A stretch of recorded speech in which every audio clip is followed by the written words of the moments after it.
బార్బరికుడు. Friends, మనం ఈ వీడియోలో బార్బరికుడు గురించి తెలుసుకుందాం. అందుకంటే ముందు this is Mahabharat, please don't forget to subscribe our channel. Friends, మహాభారతంలో బార్బరికుడు ఒక కీలకమైన పాత్ర కాదు. అవును, నిజంగా బార్బరికుడు మహాభారతంలో ఒక కీలకమైన పాత్ర కాదు. ఎందుకు అంటే మహాభారతంలో అసలు బార్బరికుడే లేదు.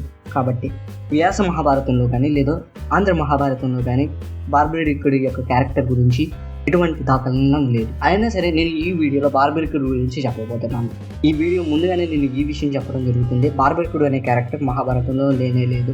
అది అర్థం చేసుకుంటారు అని ఆశిస్తూ నేను వీడియో కంటిన్యూ చేయడం జరుగుతుంది. బార్బరికుడు ఘటోత్కచుడు మరియు మౌర్య యొక్క సంతానం. మౌర్య అంటే ఒక రాజకుమార్తె, ఘటోత్కచుడు ఒక రాక్షసుడు. ఘటోత్కచుడు మహాభారతంలో ఒక కీలకమైన పాత్ర అయిన భీమసేనుడి యొక్క కుమారుడు, ఒక రాక్షసుడు.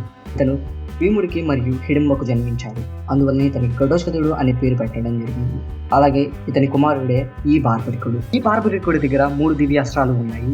ఈ దివ్యాస్త్రాలు కూడా రాక్షసుల యొక్క కులదేవత అయిన అష్టదేవి అనే ఒక దేవత దగ్గర నుండి బార్బరికుడు సంపాదించడం జరిగింది. ఇలా సంపాదించిన దివ్యాస్త్రాల శక్తి గురించి నేను ఇప్పుడు చెప్పబోతున్నాను. ఈ 3 దివ్యాస్త్రాలు ఎలా పనిచేస్తాయి అంటే, మొదటి దివ్యాస్త్రం ఉన్న శత్రువులందరినీ గుర్తిస్తుంది. రెండవ దివ్యాస్త్రం మన యొక్క స్నేహితులందరినీ గుర్తిస్తుంది. మూడవ దివ్యాస్త్రం శత్రువులందరినీ వధిస్తుంది. ఈ దివ్యాస్త్రాల యొక్క శక్తి ద్వారా బార్బరికుడు ఎదురుగా ఉన్న ఎటువంటి సైన్యాన్నైనా ఎవరినైనా ఓడించే అంత శక్తి అతను సంపాదించగలిగాడు. మహాభారత యుద్ధం మొదలవబోతుంది. కౌరవులు మరియు పాండవులు తమ యొక్క సైన్యాలను మరియు యోధులను సమీకరిస్తున్నారు. ఆ సమయంలో ఘటోత్కచుడి కుమారుడైన బార్బరికుడికి ఈ విషయం తెలిసినప్పుడు బార్బరికుడి యొక్క తల్లి బార్బరికుడి దగ్గర నుండి మహాభారత యుద్ధంలో ఎవరు ఓడిపోయే స్థితిలో ఉంటే వాళ్ళకు సహాయం చేయమని మాట తీసుకుంది. ఈ మాట వల్లే బార్బరికుడి యొక్క అంతం జరిగింది. అలాగే ఈ మాట బార్బరికుడి యొక్క తల్లి బార్బరికుడిని ఎందుకు అడిగింది అంటే, మహాభారత యుద్ధంలో కౌరవులకి మరియు పాండవులకి యుద్ధం జరుగుతుంది.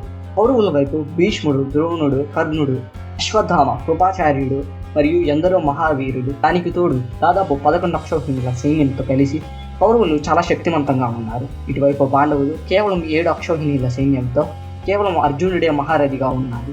ఇలాంటి సైన్యానికి బార్బరికుడి యొక్క సహాయం వెళ్ళాలి అని బార్బరికుడి యొక్క తల్లి ఈ మాట తీసుకుంది. ఈ మాట ఇచ్చి బార్బరికుడు మహాభారత యొక్క శిబిరం వైపు వెళ్ళాడు. అక్కడ అతను పాండవుల యొక్క శిబిరం వైపు వెళ్ళి పాండవులందరినీ కలుసుకున్నాడు.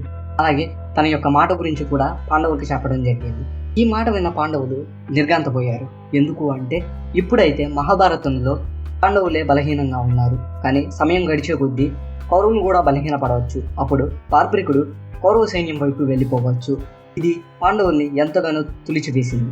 ఈ సమయంలో శ్రీకృష్ణుడు బార్బరికుడిని ఒప్పించడానికి ఎన్నో ప్రయత్నాలు చేశాడు. తన తల్లికి ఇచ్చిన మాటను మాత్రం జవదాటను అని చెప్పడం జరిగింది. ఇలాంటి బార్బరికుడి యొక్క మనస్థితిని చూసి పాండవులు ఎంతగానో కలత చెందారు. దీనికి పరిష్కారంగా శ్రీకృష్ణుడు బార్బరికుడి యొక్క తలను దానంగా అడిగాడు. అప్పుడు బార్బరికుడు తన యొక్క తలను శ్రీకృష్ణుడికి అర్పితం చేశాడు. ఇలా బార్బరికుడి యొక్క అంతం జరిగింది.